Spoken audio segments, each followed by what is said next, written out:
Hello po mga kababayan, si Dante Maravillas. Ano Mr. Maravillas, yung masasabi mo doon sa sinabi ni Presiding Officer Chis Escudero sa mga violation sa sa Rule 18 Sub Judice Rule ng Impeachment Court. Hindi man tayo party noon. Kaya tayo, mga kababayan na publiko, di man tayo sakop ng rule nila. Pero itong reminder ni Chis Escudero, ito tama to. Escudero reminds senator judges to be impartial. Mas dapat na mag-impeach siya sa mga senator judges kasi po sila yung sila yung magdidesisyon kung guilty ba o hindi guilty si Sara Duterte. Napakalinaw na yung mga senator judges na alyado kay Sara Duterte, napaka-bias. Naging mga defense senators na sila. So dapat doon ang mas napagigpit. Pero itong pagtawag mga kababayan na scam, sub judice, yung arkitekto at saka modus, mastermind, hindi ako conforme mga kababayan doon sa naging pahayag ng presiding officer. Sabi nga mga kababayan, let's call sin a sin. Kung ano yung mali, tawagin nating mali. Kung anong tawag sa kasalanan, tawagin nating kasalanan. Yun kasi ang pauso nila, mga kababayan. Yung pagbabanta, naging freedom of expression. Di ba? Para lang lumusot si Sara Duterte. At ayaw nilang tawaging scam, yung modus. Di ba? Yan ang pauso ng mundo. Parang yung kirida, ang tawag na girlfriend. Tama po? Ayaw na nilang tawagin sa tamang tawag. Di ba yung ang pauso ng panahon? Tayo po na mga matitino, we have to call sin a sin. Ang mali, ang kasalanan, tawagin natin kung anong tawag sa kasalanan. Sa tamang description, halimbawa ito, scam. Tawagin natin scam, kasi scam nga siya. Tawagin natin modus, kasi modus nga siya. Tawagin natin arkitekto, yung arkitekto. Tawagin natin mastermind, ang mastermind. Kung ayaw nilang tawagin, sila yon. Pero tayo, hindi natin papalitan mga kababayan yung tawag sa scammer. O di ba? Mga kababayan, kung may rules sila, hindi tayo pasasakop sa rules nila kasi hindi man tayo parte ng impeachment court. Parte yon ng rules ng impeachment court. Tayo, hindi man. Public tayo. Bahala sila sa buhay nila. Tama po? Ngayon, nagreklamo si Sara. May statement si Sara. Bago. Basahin natin. Prove the impeachable offense. Prove it with evidence. Not insults, speculations, or political theatrics. Nagsalita yung hindi marunong manginsulto. Yung lumilabas po sa bibig ninyo at ang kampo ninyo, puro pang-insulto panlalait sa ating Pangulong Bongbong Marcos. Wag daw speculation. Kumusta naman yung speculation ninyo na ang Pangulo ay bangag? Di ba? Yung ating Pangulo, weak leader. Mahina yung presidente, di ba? Yan ang tawag ninyo. Hindi yan pang-insulto. So kayo, ayaw ninyo. Pero kayo, pwedeng gawin ninyo. Masyado kasi kayong entitled eh. Ito, prosecutors and members of Congress who want to legitimize the two impeachment complaints filed without a shred of evidence should be confident in this strength of their case. They should not be fishing for evidence during the trial or desperately try to turn something they wish to be true into a wild story of alleged wrongdoing. A strong case does not need the adornment of theatrics.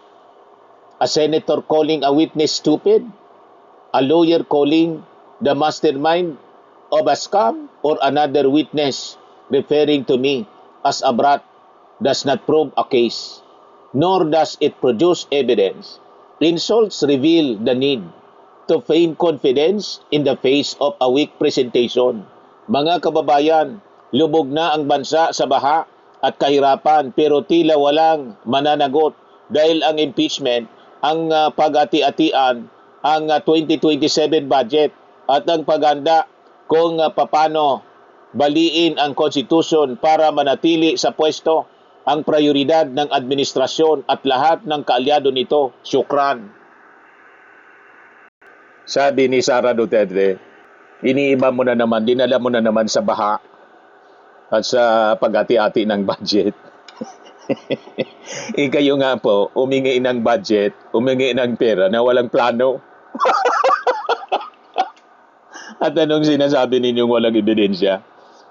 Gabundok ang ebidensya, nakanganga. O, di ba, mga kababayan? At hindi kayo iniinsulto. At yung description na stupido ng isang senador, si Raffy Tulfo, kay Gina Acosta, sakto yun po. Nagpaka-stupido man talaga kasi sinunod lahat ng utos ninyo kahit mali. Blind loyalty. Di ba? Nasasaktan kayo kasi sabi nga natin mga kababayan, truth hurts. Imagine, mga kababayan, humingi ng pera, wala plano. 250 million. Kaya sinasabi ninyo na walang kaso? Kaya nga kayo na-impeach na sa Congress at malamang sa malamang makonvict kayo sa laki ng sa lakas ng ebidensya. Malinaw, humingi muna ng 250 million sabi dito sa balita. And 28 days later, isinumite ang plano. So ang tanong, pwede ba yon? Kung sa kabayo, nauna yung karitela, hila ng karitela, yung kabayo. So hindi lang ito tungkol mga kababayan sa huling pagsusumite ng papel yung issue dito. Ito ay tungkol sa kawalan ng basihan from the very beginning. Walang basihan yung paggastos, mga kababayan ni Sara. Basta humingi na lang siya ng pera. So ang testimony, mga kababayan, sa impeachment trial ay nagpapakita ng isang malinaw na malinaw at hindi matututulang larawan sa paghingi ni Sara Duterte ng confidential funds. Ito po yung kwento, mga kababayan. Noong Agosto 2022, personal niyang hiningi yung eksakto, mga kababayan, na amount 250 million na karagdagang pondo mula sa Department of Budget and Management. Siya mismo yung humingi. Kasi wala man pong confidential fund si Leni Robredo. Yung kanyang predecessor na si Leni. So siya humingi. Ngunit makalipas, mga kababayan, yung 28 days. Noong September 19, saka lamang isinumiti ng Office of the Vice President yung Physical and Financial Plan or PFP na itinatakda, mga kababayan, ng batas. So gano'n, nauna yung paghingi ng pera. Imagine that. Parang isang bata, mga kababayan, humingi ng 5,000 sa magulang na wala man siyang alam kung ano ang purpose ng paghingi niya. Kasi basta hingi lang siya. Nang tanungin, basta niya, bigyan mo ako ng pera, 5,000. Dito, million, 250 million. You see? So kung ang mga tauhan mo ay kumilos dahil sa tiwala at sa ka-authority mo, at pera ng bayan ang pinag-usapan dito, maaari ka bang basta maghugas kamay kapag nagka-problema na ang pera? Yan ang tanong. So ang sagot ay ang prinsipyo ng pananagutan, mga kababayan, ay nasa puso ng kaso. Kaya malabo yung sinasabi ni Sara. Siyempre, normal sa kanya na magsabi, wala kayong kaso. Paano walang kaso? Napakalakas ng kaso at napakadami ng ebidensya. Hindi pwedeng sa tauhan ang sisi po, pero sa pinuno yung kapangyarihan dito. Na-establish po na lahat may approval niya mula sa paghingi hanggang sa paggastos, pag-release, paggastos, pag-liquidate. Kaya ngayon mga kababayan na mga kung ano-ano mga pangalan, napilitan na lang na mag-imbento. Yan ang ating theory ng kung ano-anong kakatuwa na mga pangalan. May Alejandro Pikit, may Maluwang, may Mary Grace Piatos, ngayon may Pagong, may Pusa, para ma-justify yung paggastos ng pera. So ito yung mga pizza mga kababayan. Mula mismo sa mga authenticated na dokumento ng Office of the Vice President na inilabas sa paglilitis ngayong kahapon, silyado ang opisyal na timeline po. Agosto 22, 2022, personal na nilagdaan ni Sara Duterte ang sulat kahilingan, yung request para sa eksaktong amount, 250 million na confidential funds. Gamit po ang mga malalawak na dahilan tulad ng seguridad daw at mga proyekto para sa OBP. Walang financial plan. September 25 sa timeline mga kababayan, 2022, sumulat ang DBM sa OBP upang formal na humingi ng mga supporting documents. September 16 mga kababayan, 2022, nilagdaan ang physical financial plan. At naitalaga itong si Dennis Nolasco sa Office of the Vice President sa mismong araw na yon. Ngayon, September 19, base sa records, 2022, opisyal na isinumite ng OBP ang required plan sa DBM, eksaktong 28 days mga kababayan. Matapos nahingin ang pera. Ngayon, anong katotohanan dito mga kababayan kay Nolasco? Tiyak ang record na hindi si Nolasco ang dumakda mga kababayan sa plano. Ngunit ang kanyang pagkakatalaga sa araw ng pagpirma ay nag-iwan po ng tanong kung ano ang kanyang naging papel sa pagbuo ng operational at pangangailangan po nito. Ngayon, dito tayo sa pag-question ngayon ng Commission on Audit. Ayon mismo sa testimonya ng dating COA auditor na si Attorney Roderick Quamil, ang plano daw ng Office of the Vice President ay hindi sapat na sumunod sa joint circular dahil nabigo nitong tukuyin ang mga aktwal at partikular na confidential activity na yung paggagamitan mga kababayan mismo ng pondo.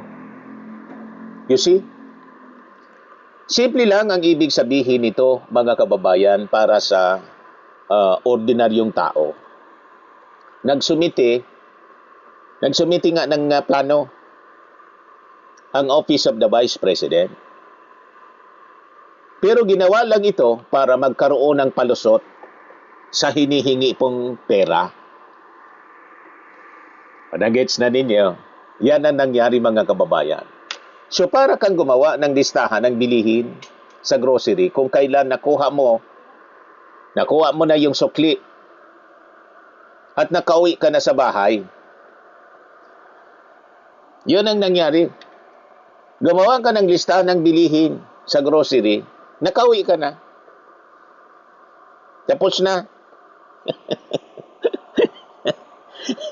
Nakuha mo yan ng sukli. Tapos ka palang gagawa ng lista. Lista ng mga bibilin. Baliktad nga po eh. Abnormal. Tapos ito yung gusto ninyong gawing presidente. Hingi lang yan ang hingi ng pondo. Walang plano. Basta niya, maglilista na lang ako ng pagkakagastusan ko after na maubos yung pera. Sakto. Simot. Walang kaplano-plano kung anong gagawin, mga kababayan. Kaya walang natapos si Sara, puro lang tree planting, Christmas party. Pinapagawa mga kababayan ng mga tawag dito. Binigyan ng bilyon-bilyon na budget yung DepEd para magpagawa ng mga classrooms na ipagawa. Yung target dapat 6,000 na ipagawa 198. Kasi yung focus niya dito sa paggastos ng confidential fund. Nakita na ninyo? So, hirit muna bago ang listahan. So, saan galing yung kwenta? Yan ang tanong. So, ang issue rito ay hindi lang dahil huli ang plano. Ang tanong ngayon mga kababayan ng mga ordinaryo nating mamamayan, paano naging eksaktong 250 million ang hiningi noong Agosto 22 kung wala pang opisyal na listahan ng mga gastusin. Tama? Kung hindi maipakita, mga kababayan, yung naunang kwenta, malinaw na hinugot lang ang halaga sa hangin, tiningala lang. At saka na lang nag-imbento ng plano para magkasya ang pondo ay ningi niya. Yung pondo ng bayan ay ningi niya sa Department of Budget and Management. So kung normal kang nagbabudget, maging sa bahay mga kababayan, alam mo na bago ka humingi ng pambayad sa kuryente o pambili ng bigas, alam mo na kung magkano, di ba, ang eksaktong presyo. Hindi pwedeng sabihin na kailangan mo ng 250 million pesos para sa seguridad. Pero 3 linggo bago mo maisulat kung anong klaseng seguridad ang bibilhin mo. Unang-una, sabi ni Atty. May Divina Gracia, wala man talagang walang threat sa kanya. Kinonfirm mismo ni Limuel Ortonio, wala man niyang threat. Yung sabi niyang may gustong gumurgor sa kanya, kaya may ganun siya dito. Tinanong siya kung bakit may lastro. Gawa-gawa lang niya yon. Ang theory natin, self-inflicted yon. Dahil sa kanyang frustration na hindi nangyari yung mga plano. Nabigo siya na makuha sa ating Pangulong Bongbong Marcos. Kasi hindi siya pinagbigyan, kaya galit na galit siya. Di ba yung gusto nila? Gawing puppet mga kababayan yung ating Pangulo. Yung revelasyon ni Sandro Marcos. Nung hingi ng ating Pangulo yung endorsement ni Digong, ang kondisyon nila para endorse, sa kanila, handpick nila yung Senate President, Speaker of the House, Executive Secretary, at iba pang mga cabinet members. Kaya nga, sabi ni Sandro, nang magkatinginan daw sila, after na lumabas sila doon, hindi man inarap ni Digong, 3 opisyal ni Digong yung umarap, sabi daw ni BBM, hindi pa presidente kasi kandidato pa lang, para niya akong papatayin na nila nito. Eh sabi ni Sara, gusto niya yung DND, di man binigay, DepEd yung binigay sa kanya. Kasi hindi maari, alam na ninyo kung bakit. Barkada sila ng China, ibigay yung Department of National Defense. At alam kung ano yung intensyon. Gustong gawin siyang puppet. Yung agenda mga kababayan ay para kung hindi pumayag, ay yung destabilization po. Hindi na patapusin yung ating Pangulo. Hanggang ngayon, yun ang dream nila, mga kababayan. So that frustration, yan ang dahilan kung bakit tinawag si Speaker na tambaluslos. Kasi nag-fail na booking yung planong ikudita si Martin Romualdez. That's the reason kung bakit galit na galit sila kay Martin Romualdez. kung ano-ano yung inaakusa kay Martin ng kanyang mga kaalyado.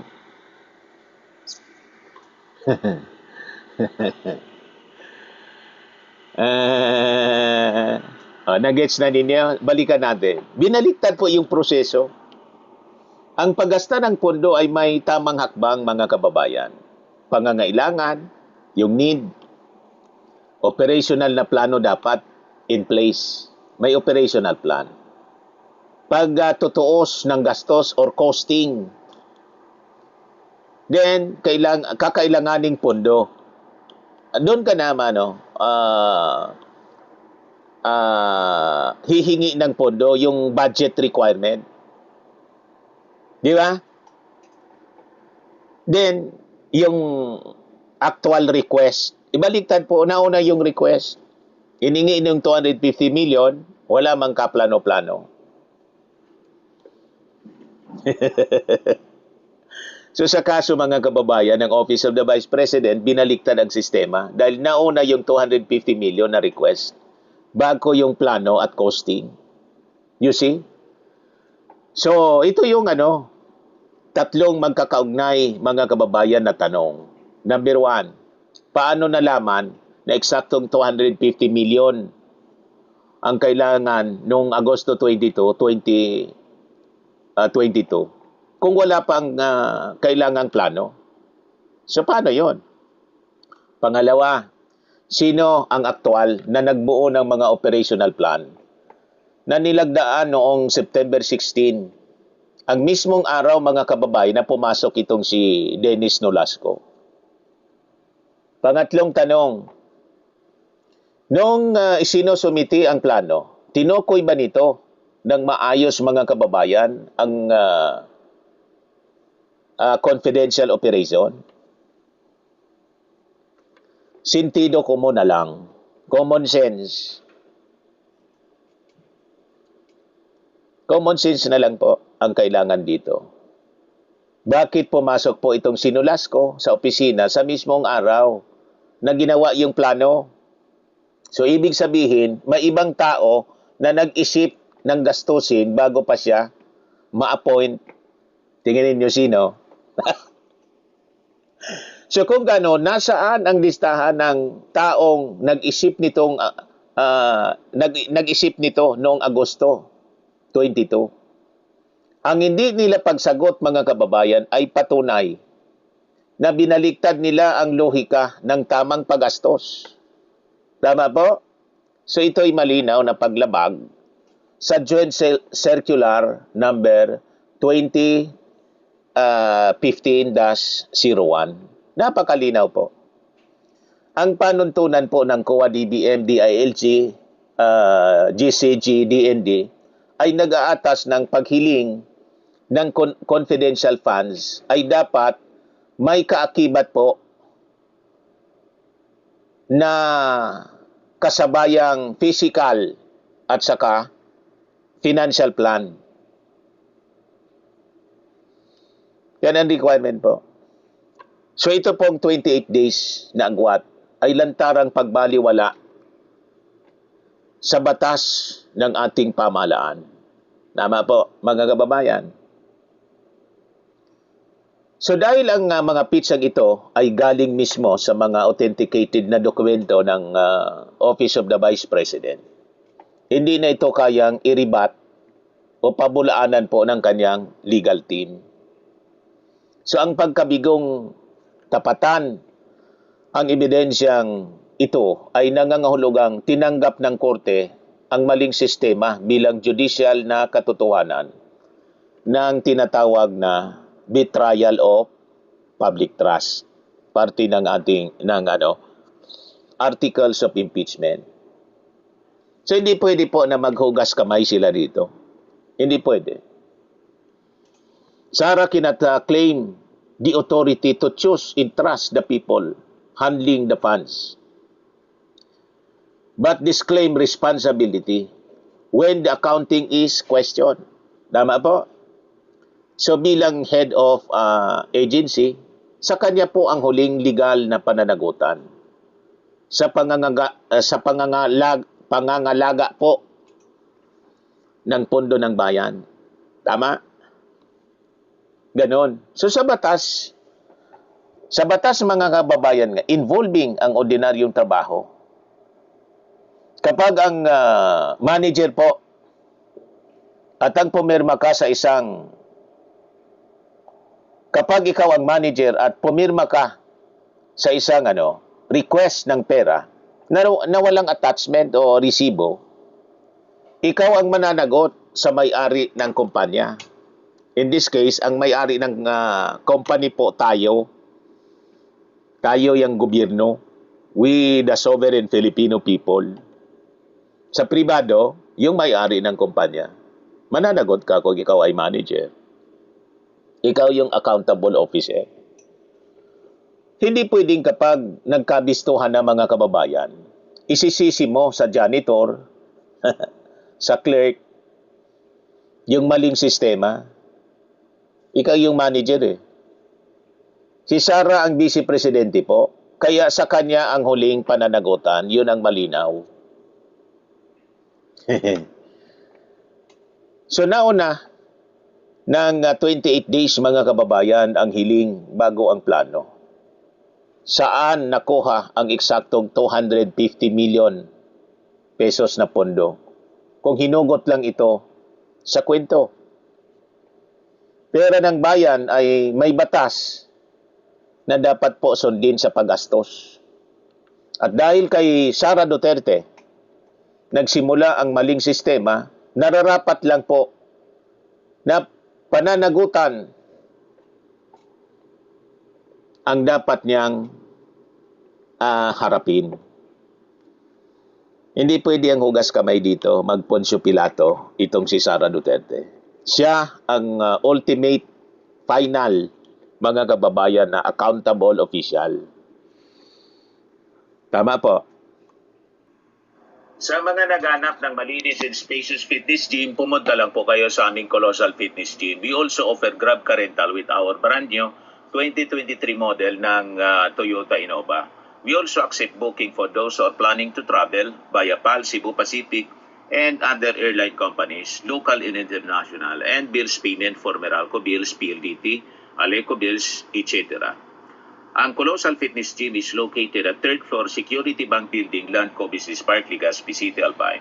For inquiries, look for Gilon Maravillas. Contact number 0966-802-0949. Yan yung aming Innova. Lagi na pong matao sa amin. Pati mga foreigners po, tingnan ninyo. Mga British tourists sila. Ang lalaki ng katawan na, mga kababayan, nag-gym sa amin. Ito naman po, Indian National. Ito mga mga European sila. Ito naman po, Fairmax Firming and Lifting Cream, pinapahid sa mga pulses in other affected area. Mainam po ito sa mga pains at paninigas ng mga kasukasuan. Ito po, Automax Radiant Serum. Sa mukha naman yung application. Anti-aging po siya. You will look 10 years younger than your age. Ito naman po yung bagong product naming binibenta online. I am Worldwide Amazing Pure Organic Barley Powdered Drink Mix from Australia. Mainam po ito sa mga cancer patients. And sa mga mahilig po sa mga healthy drinks, Choco Barley po, I am Worldwide Amazing Choco Barley para laging healthy po ang mga iniinom po ninyo. For your orders and inquiries and orders, dumiretso na lang kayo sa page ng aking anak na architect entrepreneur, Riz Maravillas. Sa mga mahilig naman po sa mga imported bags and wallets, dumiretso na lang kayo kay Ma'am Eileen Rosales, Eileen Closet. Nakabase siya po sa Amerika. Yan yung kanyang live selling po every Sunday, 7 o'clock in the evening, Philippine time.